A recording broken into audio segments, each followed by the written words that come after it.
All right, we have another new offering from Benchmade. So you can feel any which way you want about Benchmade. I know a lot of people love them. A lot of people hate them, although I'm not sure why. I think that people have some issues with their politics maybe and just some stuff. But you can take them or leave them, and that's okay. I tend to like Benchmade. I don't own very many at this point, but let's just dive right in and talk about this hunt series. This is the Raghorn, and the part number there, a little bit about it. And here we go. It's not my style of knife. I have talked about this many times on my channel. I am not a hunter. I'm not really an outdoorsy person. I went hunting one time back in like 98-ish, maybe 96, somewhere in that time frame, mid to late 90s. Went duck hunting, I think it was, in Delaware, and it was freaking cold. Like, I had on thermal underwear and then jeans and 2 pairs of socks and big like Ugg type boots and like 3 sweatshirts, and man, it was not necessarily fun. And we didn't shoot anything, and it was like, just, I don't know, wasn't my thing.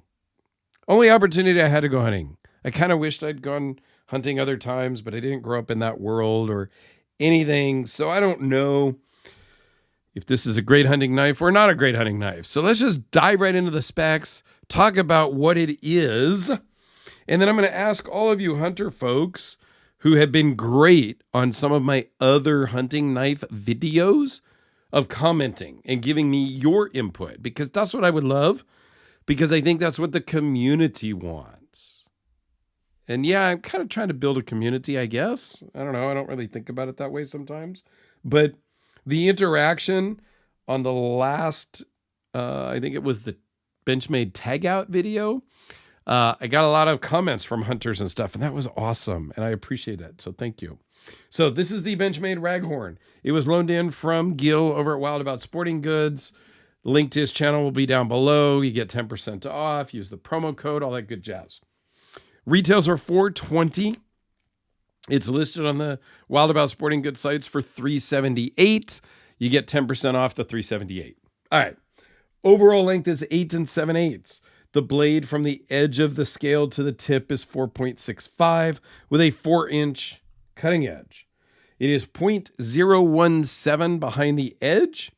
The blade thickness is 0.496. This one is in a orange Cerakote crew wear blade steel. Overall thickness here on the scales at its widest is 0.657. So it fits really nicely in the hand and feels very good.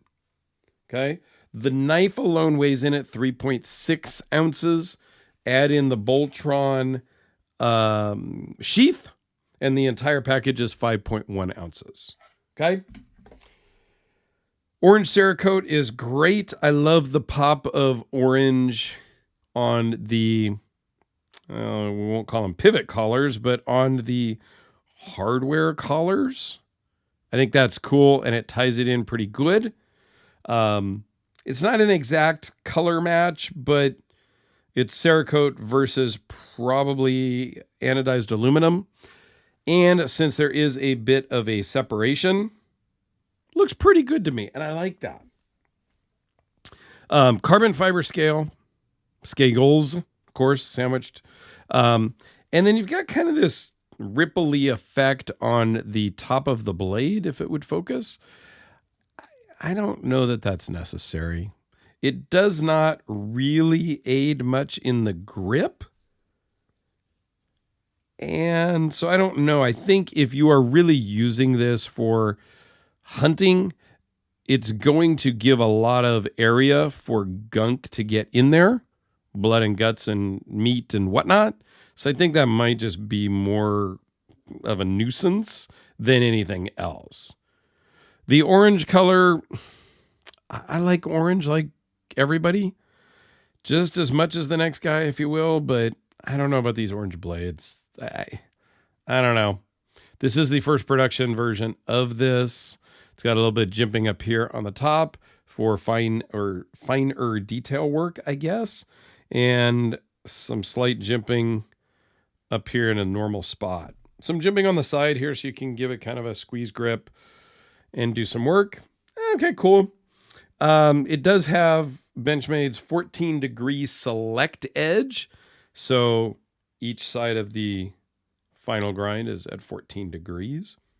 So I did bring out some gloves here because if you're out hunting, you very well may be using gloves. And it works. I think the jimping kind of disappears with gloved hands. There's almost zero grip here. This wavy part on the spine of the blade here in your hand is not going to help or aid in anything.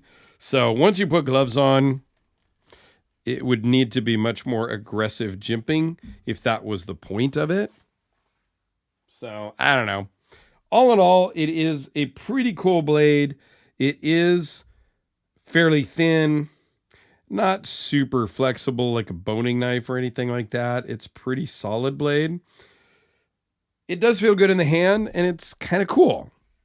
It's not really a sheath that you're going to wear on your belt. It's more for, molly gear or strapping it to a backpack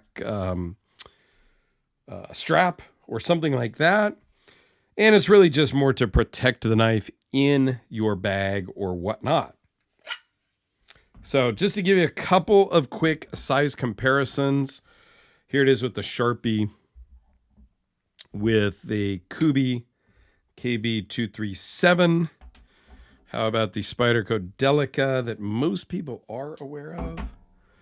And then last but not least this time, the AA and the D-cell battery. I'm not sure I've had those out recently, but here they are. So if you are remotely interested in anything Benchmade, go check out Wild About Sporting Goods. There is a link down below. He does Benchmade, ZT, Medford, and a whole host of others that I cannot even keep track of. Boker, Hinderer, they do have some stuff on their on his business card, but it does change. But here is his contact information and a bunch of the stuff that they do carry. Some of that does change here and there with the product lines that they do carry. So, and I just now realized that they carry Surefire flashlights. I didn't even really realize that before. And I was a big Surefire guy when they came out back in the 80s and 90s. So I still have several of the old school Surefire lights. And man, those were ahead of their time, but they're behind the times now. So anyway, please go check out my Benchmade playlist up here in the corner and check out Gil's website down below.